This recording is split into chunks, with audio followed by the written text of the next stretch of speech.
Secondly, you can be a woman of faith by following the example of Shiphrah and Puah. And you think, who? Shiphrah and Puah? Who are they?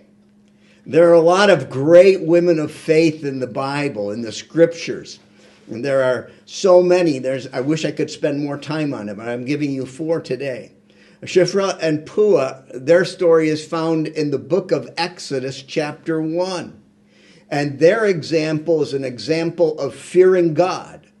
Sarah's example was the example of believing God's promise, considering the one who made the promise faithful to do it. Shiphrah and Puah feared God and so acted in faith. And their story is in Exodus chapter 1. In Exodus chapter 1, I'm going to read at verse 15. Now, the context of this passage is Israel in Egypt, the people of God in the land of Egypt. They went to Egypt, and it's recorded back in Genesis, even in Genesis 17, when God's promising nations.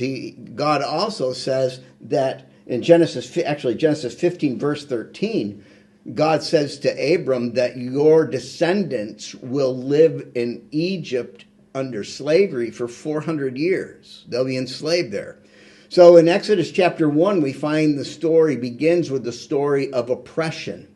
A new Pharaoh has come to the throne, a new ruler who doesn't know Joseph and the people of God.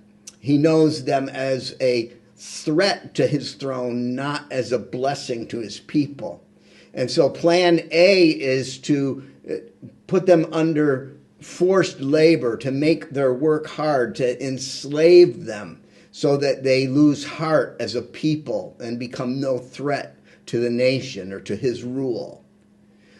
Plan B, after plan 1 doesn't succeed, is to go to the midwives, to go to the Hebrew midwives. And this is where the story of Shiphrah and Puah come into play, because they are Hebrew midwives. And this is what the king said to them in Exodus chapter 1 at verse 15.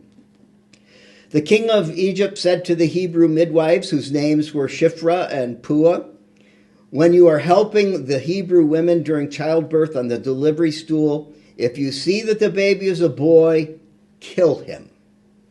But if it's a girl, let her live. Verse 17, the midwives, however, feared God, and they did not do what the king of Egypt had told them to do, and they let the boys live. And the king of Egypt summoned the midwives and asked them, why have you done this? Why have you let the boys live? And the midwives answered Pharaoh, Hebrew women are not like Egyptian women. They're vigorous and give birth before midwives arrive. So God was kind to the midwives, and the people increased and became even more numerous. And because the midwives feared God, he gave them families of their own. Shiphrah and Puah, these midwives who oversaw and helped the Hebrew women give birth, feared God more than Pharaoh. And so they chose to obey God and disobey the king. The word there for the fear of God has to do with a fear that is birthed in awe of who God is. There is this sense of trembling. There is this sense of shuddering. But there is also this awe of his greatness. So there is this reverence and respect for God.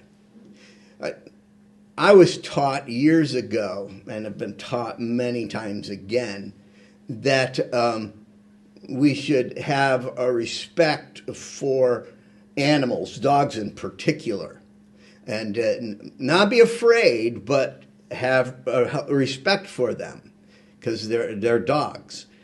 And I think back to our seminary years and college years, and Carol and I would at times house sit for a friend, a mutual friend in Northbrook, Illinois. Waltraud Walschlegel had 2 German Rottweilers in her home, and they thought they were French poodles. They sat in her lap as if they were French poodles. And when I came to visit, or when I was there, they wanted to play tug-of-war with me. They would bring their blanket that was in knots, and they would drop it at my feet. And these Rottweilers would take one knot at one end of the rope, and I would take the knot at the other end, and I would be dragged down the hall because they wanted to play tug-of-war with me.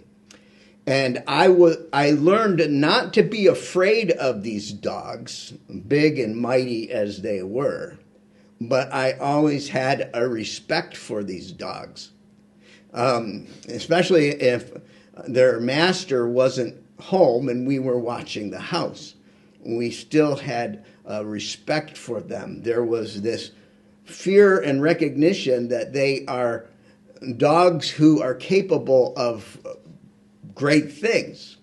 And so you don't want to be found in their mouth. This reverence that we have for God is a combination of fear and awe. The people of God at Mount Sinai trembled at the earthquake. They shuddered at the thunder and the lightning. They shrunk back at the fire and smoke. But Moses' command to them was, do not be afraid, but fear God. Do not be afraid, but fear God.